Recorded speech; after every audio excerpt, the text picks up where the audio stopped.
Nos encontramos en el pasaje de los versículos 44 al 49. Hemos visto al Señor ya clavado en la cruz. El Señor fue crucificado alrededor de las 9 de la mañana. Les recuerdo que todo esto se inició la noche anterior, el día jueves por la noche. Terminó la cena pascual, instauró la cena del Señor para las generaciones futuras. Fue al jardín en Getsemaní, donde sostuvo una batalla espiritual inmensa, donde estuvo orando, y aun cuando le pidió a sus amados discípulos que le acompañen en oración, todos ellos cayeron en sueño. Habiendo librado esta batalla para enfrentar lo que venía, indudablemente que estando ya extenuado por todo lo que debió haber requerido, enfrenta el beso traicionero de Judas. Y así el Señor es arrestado por una combinación de guardias romanos y de la policía del templo judío. Es llevado a casa de el que en efecto operaba detrás de las cortinas como sumo sacerdote, Anás, quien había sido sumo sacerdote años atrás, y luego allí es interrogado. Pasa luego donde Caifás, el que era en hecho el sumo sacerdote en aquel entonces, es el yerno de Anás. Allí le acusan injustamente, lo golpean, hacen un tipo de juicio totalmente contrario a las leyes israelitas, judías de aquel entonces. Luego de eso sostienen en la madrugada, en forma oficial delante del Sanedrín, aquel juicio por el cual condenan al Señor, que es digno de muerte, y según ellos los cargos que le condenaban era el cargo de blasfemia, pues él, según ellos, siendo hombre, se hizo igual a Dios, llamándose Hijo de Dios. Lo cual sería cierto decirlo de ustedes o de mí si hubiésemos dicho lo que el Señor Jesús dijo, pero tratándose de Él, que es el Hijo de Dios, Dios encarnado, Dios que descendió de los cielos para venir y morar con nosotros, era totalmente verdad. Por lo tanto, no se le puede acusar a Él de cometer una blasfemia cuando era cierto que Él es el Hijo de Dios. Hecho pues ese juicio, que era en realidad simplemente algo de pantalla, es llevado donde las autoridades romanas por diversos motivos, y Pilato le examina por primera vez, le halla inocente, lo envía donde Herodes, lo examina, le halla inocente, lo regresa donde Pilato, el cual por tercera vez le declara inocente, pero utilizando los judíos de presión sobre Pilato, hacen que le condenen, claman que le crucifiquen, piden que entreguen a Barrabás, un verdadero criminal que merecía morir, y que sea Jesús crucificado en su lugar. Todo esto pues toma lugar, como les dije, como desde la noche anterior, y ya para esto, cuando llega donde Pilato, son como las 6 de la mañana. Y entre las 6 y las 9 es que se dan todos estos juicios ante Herodes, ante Pilato, la condena, la golpiza que le dan los soldados romanos, y para las 9 de la mañana, básicamente el Señor está camino a la cruz. Pocos minutos después llega, porque como les he indicado, de donde estaba el tribunal donde Pilato juzgó al Señor hasta el lugar donde fue crucificado, era relativamente cerca, no era muy distante, probablemente unas cuantas cuadras solamente. Así que en pocos minutos pues trasladan al Señor ya golpeado, camino a la cruz, hacen que Simón el Cirene lleve la cruz detrás de él para agilizar muy probablemente el paso. Llegan allí al lugar que es llamado el Monte de la Calavera. No sabemos la ubicación exacta, dicho sea de paso, del Calvario hasta el día de hoy. Hay solamente algunos lugares históricamente identificados, pero no con certeza. Pero allí, continuando con la mofa, la burla, le clavan entre dos criminales, uno a su derecha, uno a la izquierda. Y esto toma lugar pues alrededor de las 9 de la mañana aproximadamente.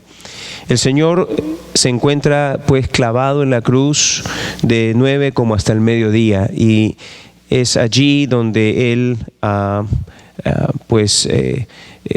recibe la mofa, la burla de la multitud que estaba allí, de los presos que estaban allí clavados a sus costados, de la guardia romana, incluso la mofa misma del gobernador, quien mandó poner allí sobre él un título, una vez más, que era cierto, era verdad: este es Jesús de Nazaret, el rey de los judíos. Era cierto, pero ellos lo hacían pensando pues de que ¿qué tipo de rey es ese que está allí clavado, ¿no? Y la mofa era esta blasfemia que le decían a él: si tú eres en realidad el Hijo de Dios, si tú eres como dices ser el Hijo de Dios, pues desciende de la cruz, sálvate a ti mismo y sálvanos a nosotros.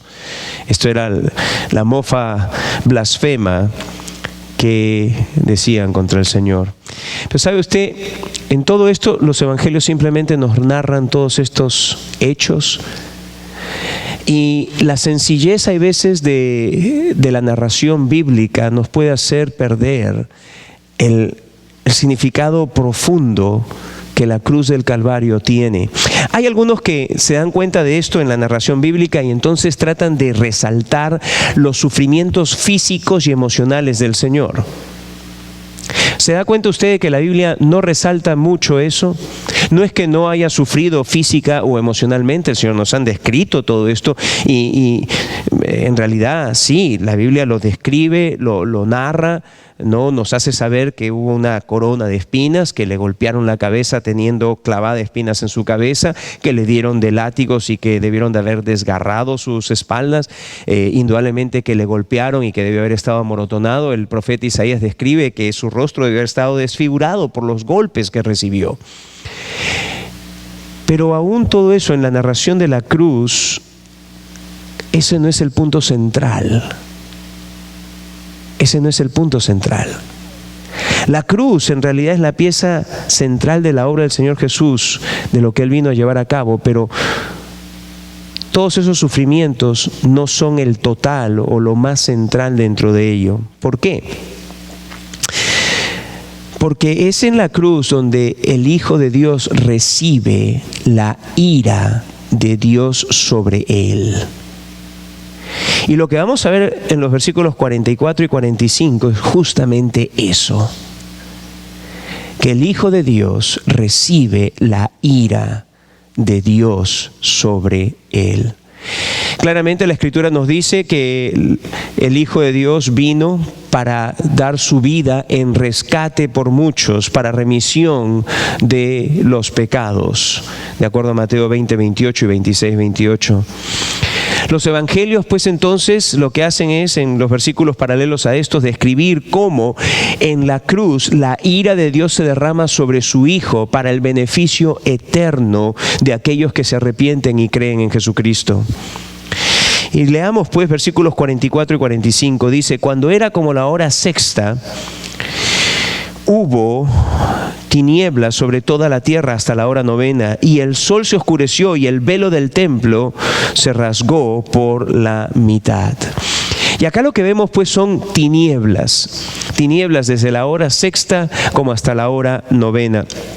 Lucas, Mateo y Marcos nos describen este tipo de descripción de horarios. La hora sexta, desde la forma en que ellos computan la hora sexta sería a las 6 de la mañana, las 12 del día. La hora sexta empezó, o la primera hora empezó a las 6 de la mañana, y ellos tienen una forma de verlo distinto a los romanos.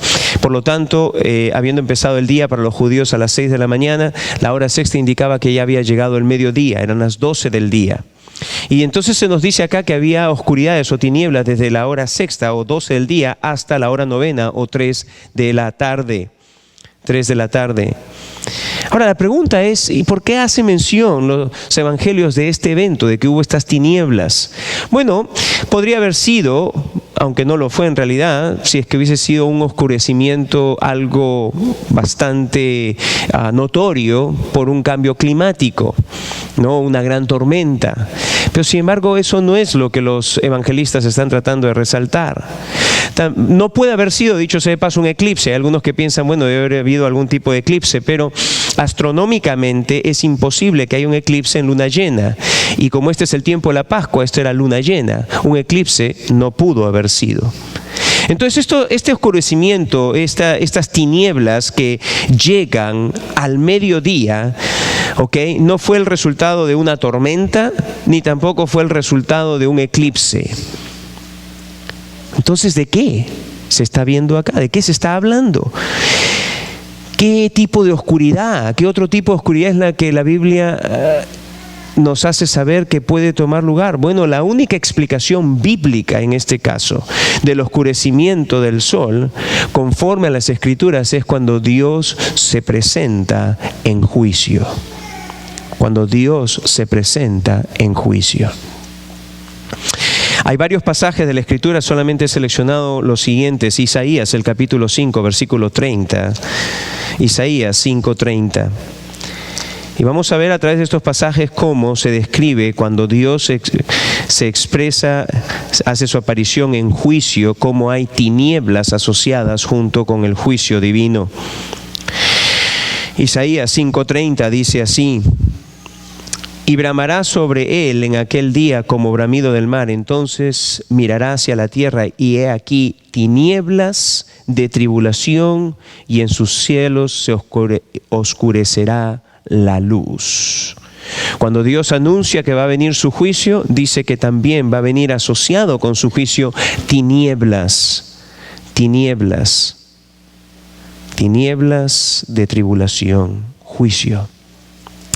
En el capítulo 60, en el versículo 2, también leemos una vez más que la oscuridad del sol habla del juicio de Dios. Isaías 60, versículo 2, dice así: porque aquí que tinieblas cubrirán la tierra y oscuridad las naciones, mas sobre ti amanecerá Jehová y sobre ti será vista su gloria. Aquí vemos que las tinieblas caen sobre aquellos que Dios está juzgando, mas sobre los que Dios ha redimido, dice, hay luz. Pero en este caso las tinieblas están asociadas con el juicio de Dios recayendo sobre aquellos a quienes Él juzga. Más adelante, el profeta Joel, en el capítulo 2, vuelve a describirnos que las tinieblas se asocian, la oscuridad se asocia con el juicio de Dios. Joel 2. Estoy pasando página por página para que ustedes también tengan tiempo para venir al pasaje. Me pidieron que en esta mañana las hermanas me dijeron: hermano, tómese su tiempo para los pasajes, así que estoy buscando darles tiempo para que lo ubiquen. ¿Ya lo ubicaron? Joel 2, ¿sí? Versículo 30 y 31, dice así: y daré prodigios en el cielo y en la tierra sangre y fuego y columnas de humo. El sol se convertirá en tinieblas y la luna en sangre antes que venga el día grande y espantoso de Jehová. Tinieblas, oscuridad, justo aquello que precede la ira de Dios, ese día grande y espantoso. El profeta Amós, un par de paginitas más adelante, en el capítulo 5, versículo 18 y versículo 20, también nos declara lo mismo. Ay de los que desean el día de Jehová. ¿Para qué queréis este día de Jehová? Será de tinieblas y no de luz. Versículo 20. ¿No será el día de Jehová tinieblas y no luz? Oscuridad que no tiene resplandor. Usted ve hasta el momento en Isaías, en Joel, en Amós, leemos que la expresión del juicio de Dios es asociado con las tinieblas, la oscuridad que están allí en el momento en que Dios derrama su juicio. Sofonías, en el capítulo 1, unas paginitas más adelante, Sofonías 1, versículos 14 al 18, dice la Escritura: cercano está el día grande de Jehová, cercano y muy próximo. Es amarga la voz del día de Jehová, gritará allí el valiente. Día de ira aquel día de angustia y de aprieto, día de alboroto y de asolamiento, día de tiniebla y de oscuridad, día de nublado y de entenebrecimiento, día de trompeta y de algazara sobre las ciudades fortificadas y sobre las altas torres. Y atribularé a los hombres y andarán como ciegos porque pecaron contra Jehová, y la sangre de ellos será derramada como polvo y su carne como estiércol. Ni su plata ni su oro podrá librarlos en el día de la ira de Jehová, pues toda la tierra será consumida con el fuego de su celo, porque ciertamente destrucción apresurada hará de todos los habitantes de la tierra.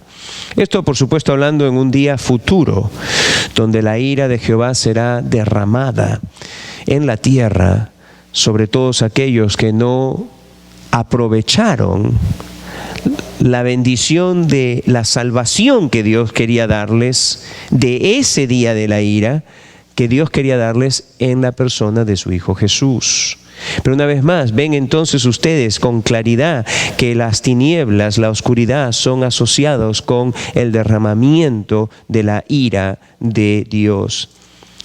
El Señor Jesús mismo, en el capítulo 24 de Mateo, cuando Él describe las señales de los tiempos del fin, describe que efectivamente, como hemos leído de los profetas, lo que ellos han escrito, Isaías, Joel, Amós, Sofonías y otros más, que en efecto así va a ser, que cuando venga el juicio de Dios va a haber tinieblas, este juicio a un futuro. ¿Ok? Mateo capítulo 24, versículo 29 y 30 dice así: e inmediatamente después de la tribulación de aquellos días, el sol se oscurecerá y la luna no dará su resplandor, y las estrellas caerán del cielo y las potencias de los cielos serán conmovidas. Entonces aparecerá la señal del Hijo del Hombre en el cielo, y entonces lamentarán todas las tribus de la tierra y verán al Hijo del Hombre viniendo sobre las nubes del cielo con poder y gran gloria. Entonces, amados, escuchen. Regresando a Lucas, al capítulo 23, leemos: cuando era como la hora sexta, hubo tinieblas sobre toda la tierra hasta la hora novena. Desde las 12 del día aproximadamente, y digo aproximadamente porque cuando usted lee los evangelios y usted lee la hora sexta, la hora novena, no debemos de pensar como nosotros que tenemos nuestro reloj aquí en la muñeca, o que tenemos nuestro teléfono y que estamos allí todo el tiempo con la hora, al minuto, al segundo. No, los antiguos en el tiempo del Señor Jesús no llevaban reloj en la muñeca, no tenían un teléfono en el bolsillo para ver qué hora es, ¿ok? Los antiguos calculaban más o menos la hora que era mirando el sol, la posición del sol. Aproximadamente son las 12 del día, es la hora sexta aproximadamente. Y la hora novena es aproximadamente las 3 de la tarde, ¿de acuerdo? Pero desde la hora sexta hasta la novena, desde las 12 hasta las 9 aproximadamente, la tierra, como dice el versículo aquí, la tierra se cubrió de oscuridad. Una vez más, esto no es un eclipse, esto no es una gran tormenta. Esto no es como hay veces hay nubes muy oscuras que oscurecen el día. Esta es unas tinieblas sobrenaturales que Dios trajo. Tinieblas que debieron de haber básicamente hecho que el día fuese casi como noche.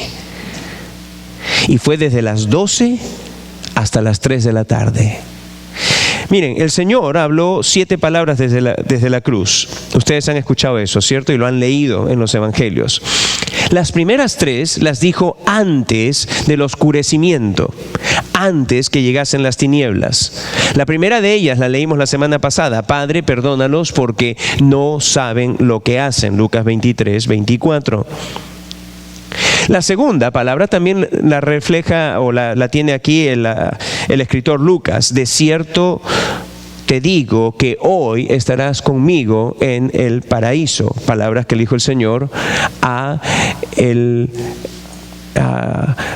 que estaba crucificado a su lado, no sé si derecho o izquierdo, no lo sé en realidad, pero que se arrepintió y que arrepintiéndose el Señor Jesús le asegura que ese mismo día iba a estar en el paraíso. Y esto de acuerdo a Lucas 23:43.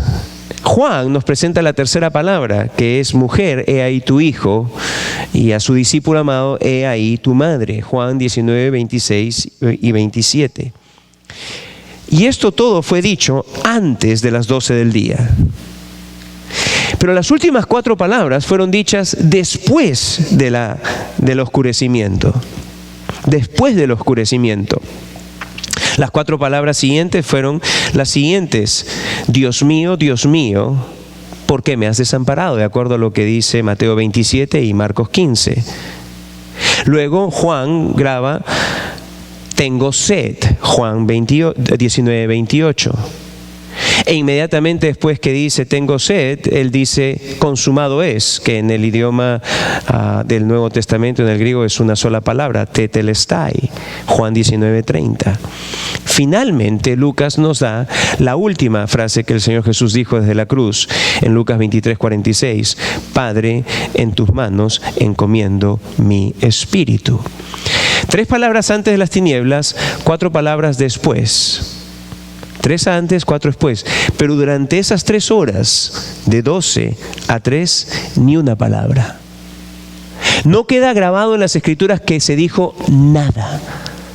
No hubo ni una palabra del Señor Jesús. Simplemente se nos hace saber de que descendieron, por decir así, tinieblas, oscuridad en ese instante. Y lo que rompe el silencio es hacia el final de este periodo, cuando el Señor Jesús dice: Eloi, Eloi, lama sabactani, Dios mío, ¿por qué me has desamparado? Hasta antes de eso dijo: Padre, perdónalos. Dijo: hoy estarás conmigo en el paraíso. Dijo: mujer, he ahí tu hijo, discípulo, he ahí tu madre. Pero luego, lo siguiente que toma lugar son las palabras: ¿por qué me has desamparado? Dios mío, Dios mío. Ese periodo de 3 horas, conforme a lo que las Escrituras presentan, es el periodo donde la ira de Dios se derrama sobre el Hijo de Dios.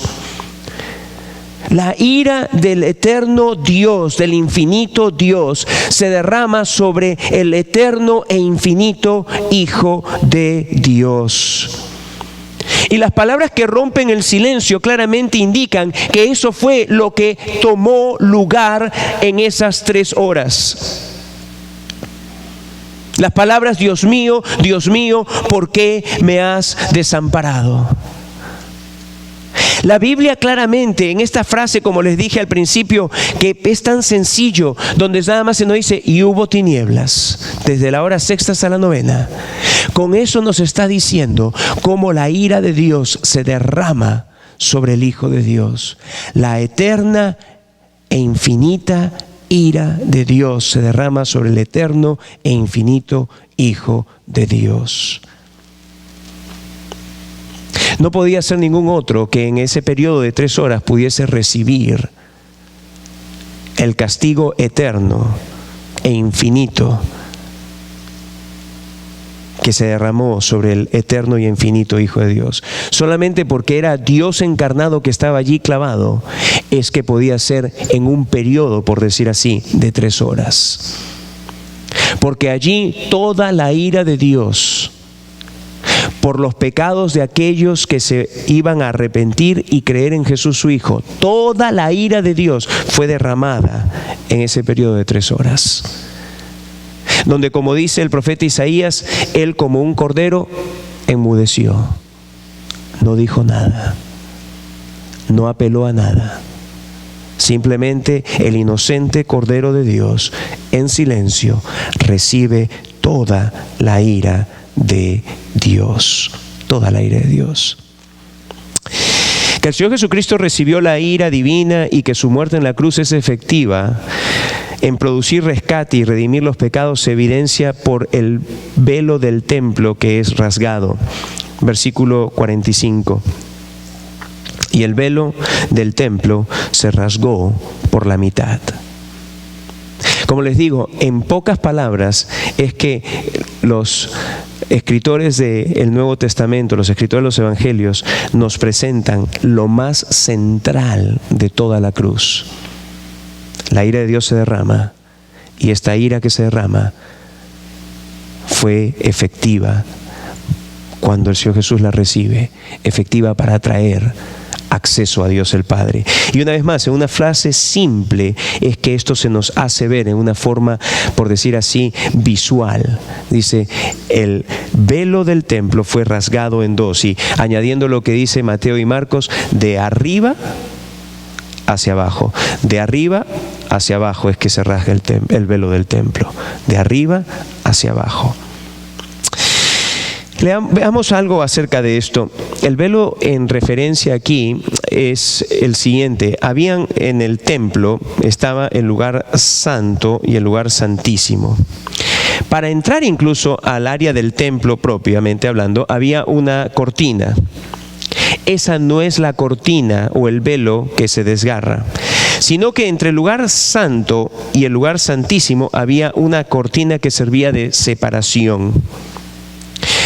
En el lugar santo todos los días entraban los sacerdotes para ministrar, para cambiar los panes, para fijarse que haya el incienso, para estar allí todos los días. Pero en el lugar santísimo, que era la representación de la presencia misma de Dios, en el lugar santísimo, separado por este velo, por esta cortina, solamente se entraba una vez al año, y solamente podía entrar el sumo sacerdote de Israel con la sangre del día de la expiación, para derramar esa sangre sobre el propiciatorio o la tapa del arca y luego salir. Una sola vez al año. Por los pecados de la nación de Israel y por los pecados de ignorancia era que podía entrar el sumo sacerdote allí a este lugar. Pero aquí se nos dice de que el velo, que servía visualmente como el impedimento para que se viese dónde estaba la morada santísima de Dios, fue rasgado de arriba hacia abajo. Dicho sea de paso, los evangelistas, Mateo creo que es el que menciona esto, menciona dos cosas más que tomaron lugar cuando el Señor Jesús murió. Hubo, dice, un gran terremoto. También dice que rocas se partieron, y nos dice que hubieron resurrección de personas, de santos que habían muerto antes de que Jesús muriese, y que salieron luego de su resurrección, salieron de sus tumbas. ¿Ok? Algunos quizá entonces piensan, lo que hizo que se rompiese el velo de arriba a abajo fue el terremoto. Y como estaba quizá la cortina allí, que por el terremoto, el sacudón hizo que se rompiese. Y la respuesta a ello es no fue el terremoto. El terremoto no fue lo que causó que se rompiese. El libro de los Hebreos nos explica en realidad por qué es que se rompió.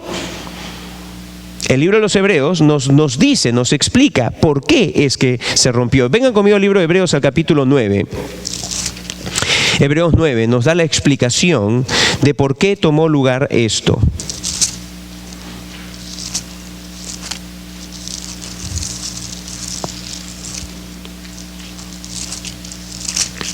Versículos 1 al 12.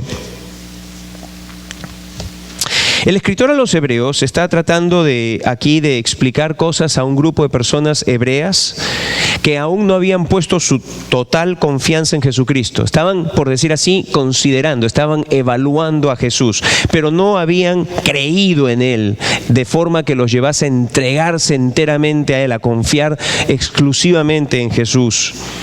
Y el escritor a los Hebreos pues les habla para explicarles el significado de la obra de Jesús en la cruz y lo que Él hizo. Y nos dice el escritor a los Hebreos en el capítulo 9, versículo 1, ahora bien, aún el primer pacto tenía ordenanzas de culto y un santuario terrenal. Este es el templo, ¿cierto? Porque el tabernáculo estaba dispuesto así. En la primera parte, llamada el lugar santo, estaban el candelabro, la mesa y los panes de la proposición. Tras el segundo velo, se recuerdan que le dije que habían dos cortinas, una para entrar al lugar santo y la otra para pasar del lugar santo al lugar santísimo. Tras el segundo velo estaba la parte del tabernáculo llamada el lugar santísimo, el cual tenía un incensario de oro y el arca del pacto cubierta de oro por todas partes, en la que estaba una urna de oro que contenía el maná y la vara de Aarón que reverdeció y las tablas del pacto. Y sobre ella los querubines de gloria que cubrían el propiciatorio. La palabra propiciatorio quiere decir la tapa de esta caja, que es llamada el arca, de las cuales cosas no se puede ahora hablar en detalle. Y así dispuestas estas cosas, en la primera parte del tabernáculo entran los sacerdotes continuamente, diariamente en realidad, para cumplir los oficios del culto. Pero en la segunda parte, solo el sumo sacerdote una vez al año, no sin sangre, la cual ofrece por sí mismo y por los pecados de ignorancia del pueblo, dando el Espíritu Santo a entender con esto que aún no se había manifestado el camino al lugar santísimo. Esta frase acá es muy interesante. Dice, mientras estaba tomando lugar todos estos sacrificios, y que una vez al año incluso el sumo sacerdote entraba allí, no sin sangre, por su pecado y por lo del pueblo, dice, el Espíritu Santo estaba dando a entender una cosa: aún no había una entrada al lugar santísimo, o por decirlo así, a la misma presencia del Dios santo, santo, santo. No había una entrada libre. ¿Por qué? ¿Por qué? Porque, como dice también el escritor de los Hebreos, el problema era de que la sangre de esos corderitos en realidad no había quitado todavía en forma efectiva el pecado. Hasta que no se derramase la sangre del cordero que Dios iba a proveer, hasta ese entonces no iba a haber entrada libre. ¿Ok? Pero una vez derramada la sangre del Cordero de Dios, entonces esa sangre del Cordero de Dios, que es el Señor Jesucristo, esa sangre sí iba a hacer entrada libre al lugar santísimo. Iba a hacer posible que entonces pecadores como ustedes y como yo pudiésemos presentarnos delante de un Dios santo, santo, santo. Lo cual, dice el versículo 9, es símbolo para el tiempo presente, según el cual se presentan ofrendas versículo 8, dando el Espíritu Santo a entender con esto que aún no se había manifestado el camino al lugar santísimo, entre tanto que la primera parte del tabernáculo estuviese en pie. Versículo 11, pero estando ya presente Cristo como sumo sacerdote de los bienes venideros, por el más amplio y más perfecto tabernáculo, no hecho de manos, es decir, no de esta creación, y no por sangre de machos cabríos ni de becerros, sino por su propia sangre, entró una vez para siempre en el lugar santísimo, habiendo obtenido eterna redención. Lo que simbolizaba el lugar santísimo, que es la habitación de Dios, donde Dios estaba presente, dice, el Señor Jesús no nos gana acceso solamente a ese lugar físico que se encontraba físicamente en Jerusalén, en el monte Moriah, en lo que era el templo, el complejo del templo, sino que dice, cuando el Señor Jesús derrama su sangre, nos ha abierto la puerta a aquello que en realidad ese lugar solamente representaba, que es la mismísima presencia de Dios, que es el paraíso de Dios, que es el cielo de Dios, es el lugar donde eternamente estaremos con Él. ¿Ok? Cuando el Señor Jesús muere en la cruz, su sangre derramada, y Él siendo el mismo sumo sacerdote que presenta esa sangre, Él se presenta con el derramamiento de su propia sangre y hace posible de que ahora se pueda entrar a la verdadera presencia de Dios, ya no solamente al que simbolizaba la presencia de Dios. Esto es importante porque el Señor Jesús no solamente nos ganó acceso a lo que físicamente, geográficamente podía ubicarse en un lugar en la tierra, el lugar santísimo, sino que nos ganó entrada al mismo trono de Dios, al mismo trono de Dios. ¿Ok? Capítulo 10. En el capítulo 10 continuamos leyendo lo siguiente, versículos 19 y 20. Así que, hermanos, teniendo libertad para entrar en el lugar santísimo. Y una vez más, no está hablando ahora de entrar en el templo al lugar santísimo, sino al lugar santísimo que ese templo representaba, el verdadero lugar santísimo, en otras palabras, ¿ok? Así que, hermanos, teniendo libertad para entrar en el lugar santísimo por la sangre de Jesucristo, por el camino nuevo y vivo que Él nos abrió a través del velo. Esto es de su carne. ¿Se recuerda que les dije? El escritor de los Hebreos nos va a decir exactamente qué implicaba eso del velo. Lo que está diciendo es que lo que separaba esa cortina, ¿ok?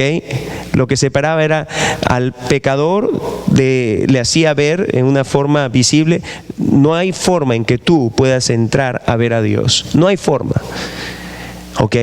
Ese velo, por decir así, es lo que hacía la separación entre el pecador para que pudiese entrar a la presencia misma de Dios.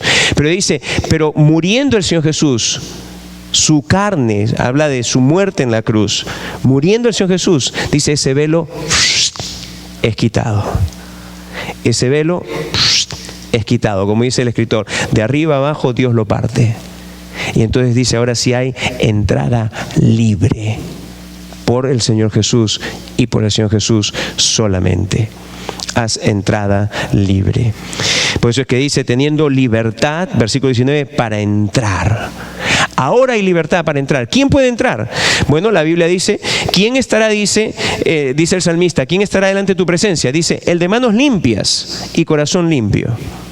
La pregunta es, ¿y quién de entre nosotros tiene mano limpia y corazón limpio? ¿Quién puede decirle a Dios, nunca he pecado? ¿Alguno de nosotros? No. Pero entonces significa que personas que tenemos manos sucias y corazón sucio, tenemos que ser limpiados, ¿cierto? Y la Biblia dice, y la sangre de Jesucristo, su Hijo, nos limpia de todo pecado. 1 Juan, el capítulo 2. ¿De acuerdo? Así que es por su sangre derramada que la limpieza de todos nuestros pecados puede venir. Es por Él, por su obra en la cruz, que muere, que recibe la ira de Dios, de que nosotros podemos tener entrada a la presencia de Dios. Podemos acercarnos confiadamente. Y eso es el énfasis que el escritor de los Hebreos hace una y otra vez. Y dice, teniendo pues esta confianza, dice, acerquémonos confiadamente, no por mérito personal, sino por los méritos del Señor Jesucristo. La última palabra dicha por el Señor Jesús fue una expresión que indica que hubo lo siguiente. Regresando a Lucas, el capítulo 23, dice el versículo 46, entonces Jesús, clamando a gran voz, dijo, Padre, en tus manos encomiendo mi espíritu.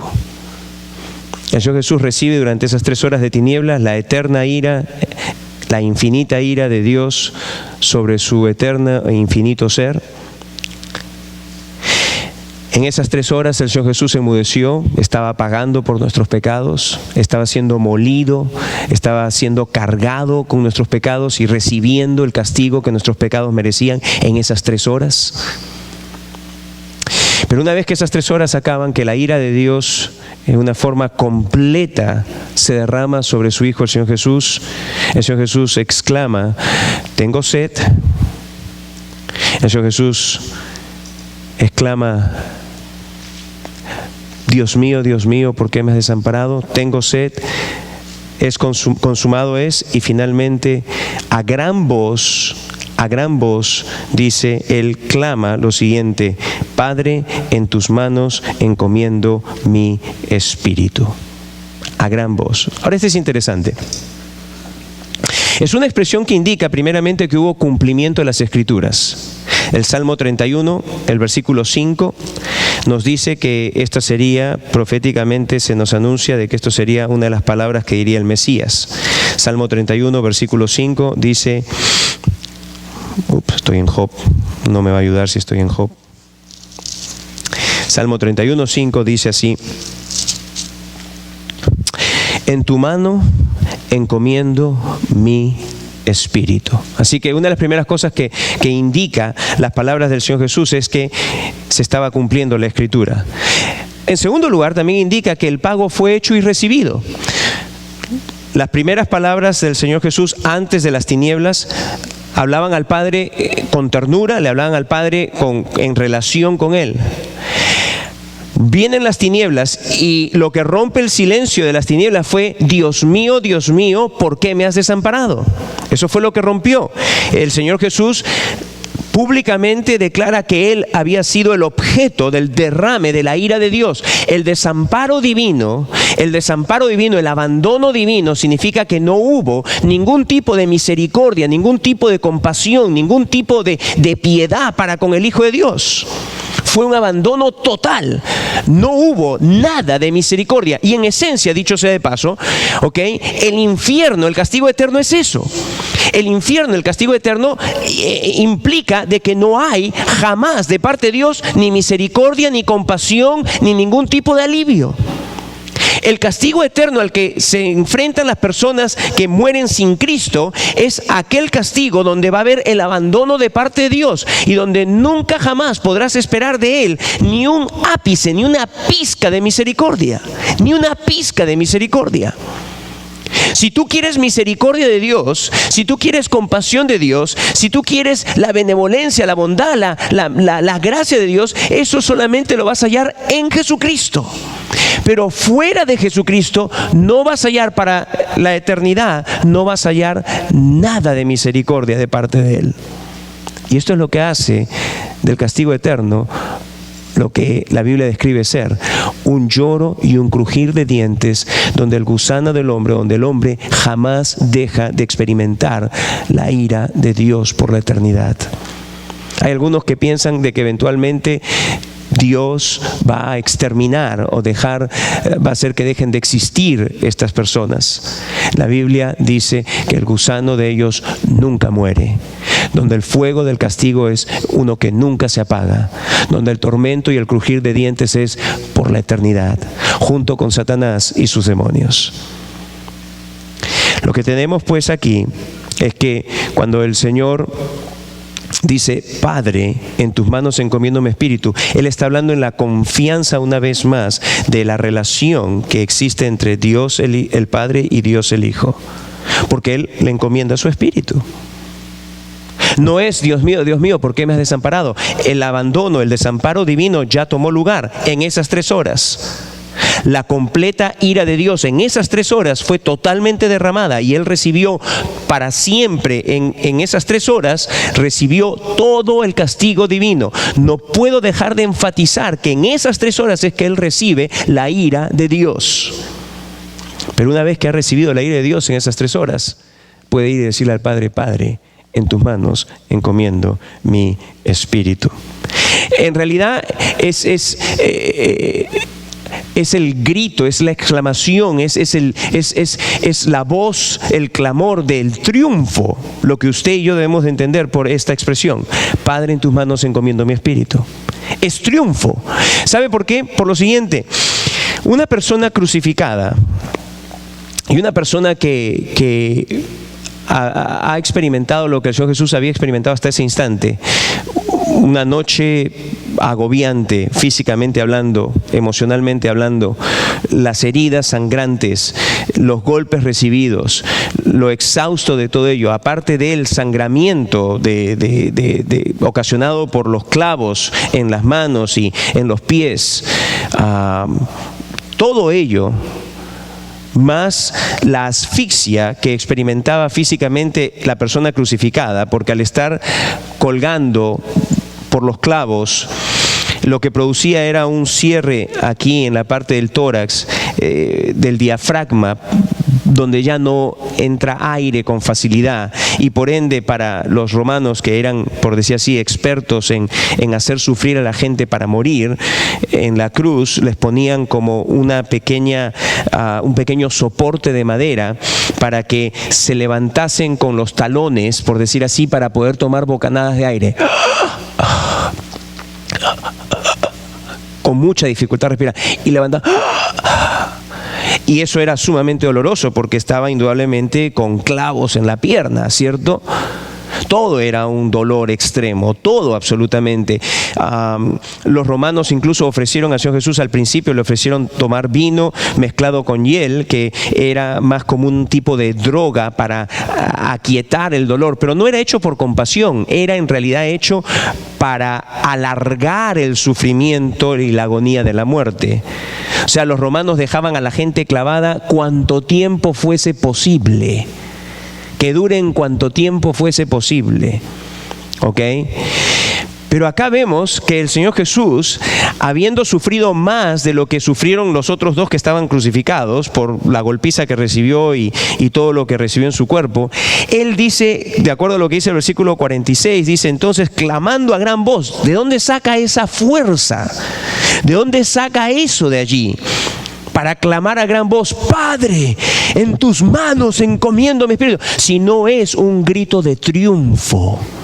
Es por eso que instantes antes Él había dicho, Tetelestai, consumado es, totalmente ya ha sido pagado el pecado de los que yo he escogido desde antes de la creación del mundo para que sean míos.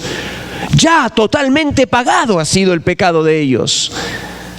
Tetelestai, consumado es. Y por eso Él hacia el final, Él puede gritar, puede clamar y decir, Padre, en tus manos encomiendo mi espíritu. Fue una obra completa. Fue una obra completa. También podemos ver de que, como dijo el Señor Jesús, Él entrega su vida voluntariamente. El versículo 46 hacia el final dice, y habiendo dicho esto, expiró. Una vez más, esto es sobrenatural. La crucifixión no fue lo que le quitó la vida al Señor Jesús. ¿Ok? La crucifixión no fue lo que le quitó la vida al Señor Jesús. Él murió cuando Él dijo, voy a morir. Quizá usted pensaba de que fue la crucifixión que le quitó la vida. Pero Él entregó su espíritu cuando Él dijo, Padre, en tu mano encomiendo mi espíritu. Él murió cuando Él quiso morir.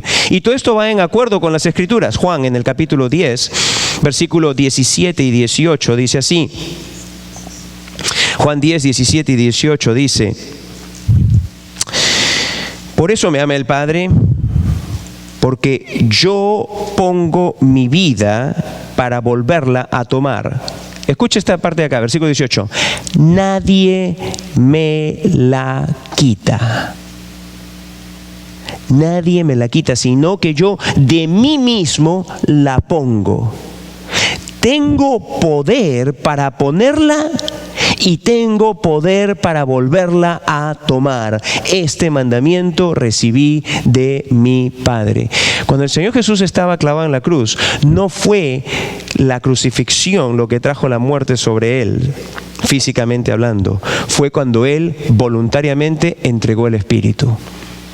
Habiendo acabado ya la obra del rescate y la redención por causa del pecado de aquellos que Él iba a salvar, no había más razón por la cual estar ahí clavado. No había más razón. No había más razón para mantenerse allí. Y todo esto mezclado fue lo que produjo el versículo 47, que cuando el centurión vio lo que había acontecido, dio gloria a Dios diciendo, verdaderamente este hombre era justo. Ese hombre había visto muchos otros crucificados previamente. Ese hombre había visto cómo la gente muere, pero nada de lo que estaba pasando allí, nada de lo que él contempló, de ninguna forma encajaba dentro de lo que él había visto de cuántos habrá pues crucificado este centurión. No lo sé. Pero nada de lo que él tuvo en previas experiencias encajaba con lo que estaba viendo en ese instante. Todo era sobrenatural. Era sobrenatural lo que le estaba aconteciendo a él, en la forma en la que él respondía ante la injuria y la blasfemia de los demás. Era sobrenatural el hecho de que no estaba pidiendo en realidad ningún tipo de droga para que quede dopado y de alguna forma no tuviese que estar con todos sus sentidos puestos en el sufrimiento que estaba allí aconteciendo. Era sobrenatural las tinieblas que se habían dado. Nunca habían visto una cosa así. Este hombre jamás había visto. Era sobrenatural todo lo que estaba tomando lugar allí en ese instante. Sobrenatural el hecho de que cuando termina eso, él dice, ¿Por qué me has desamparado, Dios mío, Dios mío? Sobrenatural todo. Incluso cuando dice luego al final, la última palabra, la séptima, que dice, Padre, en tus manos encomiendo mi espíritu, y expira. Totalmente sobrenatural. No es lo normal. No es la forma en la que muere una persona. El Señor Jesús entregó su vida. Nadie se la quitó. Él la entregó voluntariamente. ¿Se recuerdan la mofa que le hicieron al Señor? Si tú eres el Hijo de Dios, sálvate a ti mismo y sálvanos a nosotros. Eso le decían los dos que estaban ahí crucificados con él. Los demás le decían, bueno, si él es el Hijo de Dios, como él dice ser, pues que se salve a sí mismo, pues, y entonces que desciende a la cruz y creeremos en él. La pregunta es, ¿tenía el Señor Jesús en realidad la capacidad de salirse de la cruz? La respuesta es, por supuesto que sí. ¿Usted qué cosa cree? ¿Que clavos lo iban a detener de salirse de la cruz? ¿O que usted piensa de que eran los soldados romanos los que estaban ahí atentos y Jesús no se podía salir de la cruz por los soldados romanos que estaban ahí? Claramente él indicó previamente de que, hey, si yo quiero, puedo clamar al Padre e inmediatamente vendrían ángeles. ¿Y qué legión de soldados o qué legiones de soldados romanos, por más armados que estuviesen hasta los dientes, iban a detener a un solo ángel, dígame usted? ¿Alguno de ellos? Ninguno, de ninguna forma. El Señor Jesús no se salió de la cruz porque Él no pudo salirse. El Señor Jesús quiso quedarse en la cruz. Porque si Él se hubiese salido de la cruz, ni tú ni yo estaríamos aquí hoy día. Ni tú ni yo tendríamos la esperanza de la vida eterna. Porque nuestros pecados no hubiesen sido pagados. Aún estaríamos muertos en nuestros delitos y pecados, como dice el libro de Efesios, y aún estaríamos camino a la condenación. Sin esperanza en el mundo, sin esperanza del cielo, sin esperanza de estar con Dios, sin esperanza de perdón, sin esperanza, sino solamente una horrenda expectación del juicio de Dios sobre nosotros. Si Jesús se hubiese salido de la cruz, no es que Jesús no podía, Jesús no quiso salirse de la cruz. El Señor no quiso salir porque pensaba en ti y pensaba en mí. El Señor no quiso descender de la cruz para poder traer completa satisfacción a las demandas de la justicia de Dios. Total satisfacción. Miren, los resultados: expresiones de salvación, remordimiento y amor. Versículos 47, 48 y 49.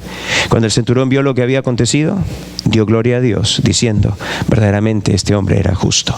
Como leímos la semana pasada en los pasajes paralelos de Mateo, él y otros soldados más creyeron y confesaron, este verdaderamente era el Hijo de Dios. Hubo salvación. Pero también remordimiento, y toda la multitud de los que estaban presentes en este espectáculo. Y acá una vez más la palabra que se utiliza es como que esto fue algo muy, muy extraño, todo lo que pasó.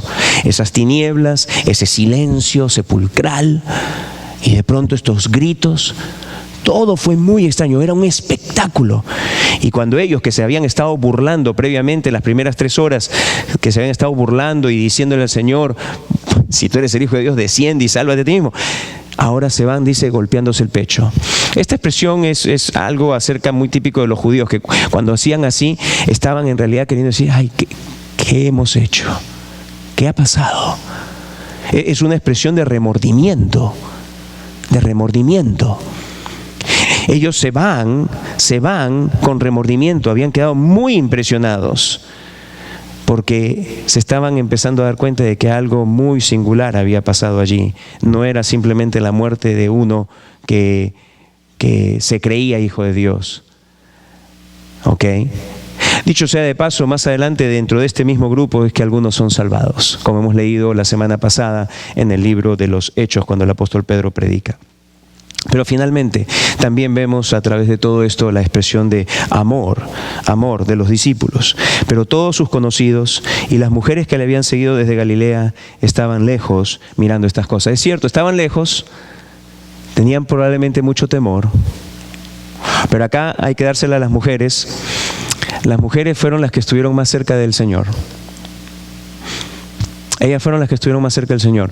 Cuando dice la Escritura de que estaba el Señor Jesús en Juan. Uno puede ver esto cuando dice la Escritura que el Señor Jesús tuvo esta palabra para su madre María y también para Juan, el discípulo. Dice que estaban ahí cerca, de forma que podían escuchar las palabras del Señor Jesús y recibiendo las instrucciones, ¿cierto?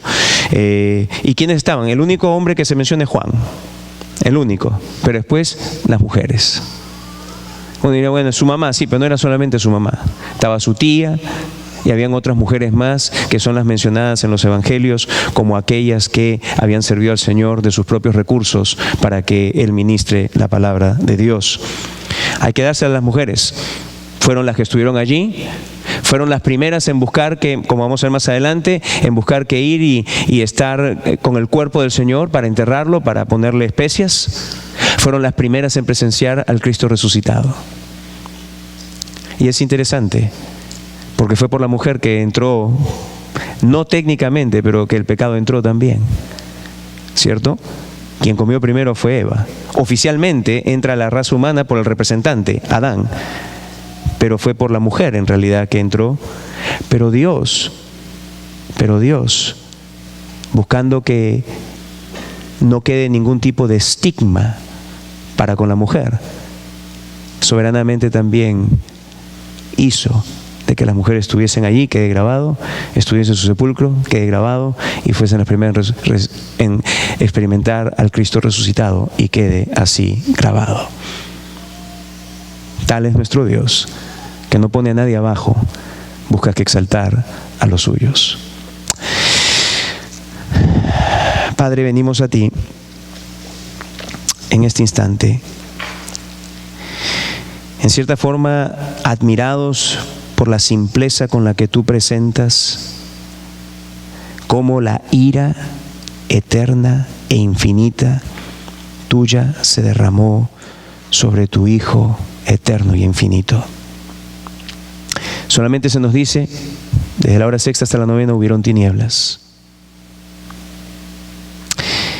¿Y cómo podemos comprender por las Escrituras que esas tinieblas significaban la presencia del Dios santo, santo, santo, en ira, derramando esta ira sobre su Cordero? Damos gracias, oh Señor. Es algo en lo que necesitamos continuamente meditar y continuamente habitar en este pensamiento, de forma que el Espíritu nos pueda hacer comprender cada vez más lo que tomó el precio tan alto, la muerte del inocente Cordero de Dios en la cruz, habiendo recibido la ira divina para el perdón de nuestros pecados. Y oh Señor, qué grito, qué exclamación, qué voz, qué gran clamor de triunfo el Señor Jesús dio. Y cómo triunfante es que Él entrega su Espíritu. En realidad no fue otro sino Dios el Padre quien tomó la vida de Dios el Hijo. No fueron los romanos, no fueron los judíos, no fueron esos soldados. Fue Dios quien dio a su Hijo. Y cómo victoriosamente el Señor así lo proclama a todas las generaciones, sabiendo que el pago fue realizado y recibido, y que hubo total satisfacción a las justas demandas de Dios. Y entonces Él clama y dice: Padre, en tus manos encomiendo mi espíritu. Y con esa misma confianza es que nosotros sabemos que también somos aceptos delante de ti, Padre, porque nos hemos refugiado en el Señor Jesús. Hemos hallado en Él nuestro pronto auxilio. Él es nuestro amparo. Él es en quien estamos escondidos. En Él estamos, dice la Escritura, una y otra vez, en Cristo, en Cristo, en Cristo. Y su triunfo, su clamor de triunfo es nuestro clamor de triunfo. No por nuestros méritos, sino por los méritos del Señor Jesucristo. Oh Padre, gracias por el Señor. Y gracias porque hasta el día de hoy personas continúan creyéndote y arrepentidas acercándose a ti para salvación. Y este es nuestro pedir en esta tarde, que hayan también el día de hoy personas las cuales se acerquen a Cristo Jesús, confiando totalmente en Él, creyendo en Él, como el único que murió por sus pecados, como el único que tiene poder para perdonarles, darles total remisión de sus pecados, ofrecerles con toda certeza la vida eterna, concedérselas. Te pido pues, oh Señor, que tú obres esto en la vida de personas que están aquí, que no se vayan sin la salvación que tú les quieres dar. Pedimos todo esto en el nombre de Cristo Jesús, para tu honra y gloria.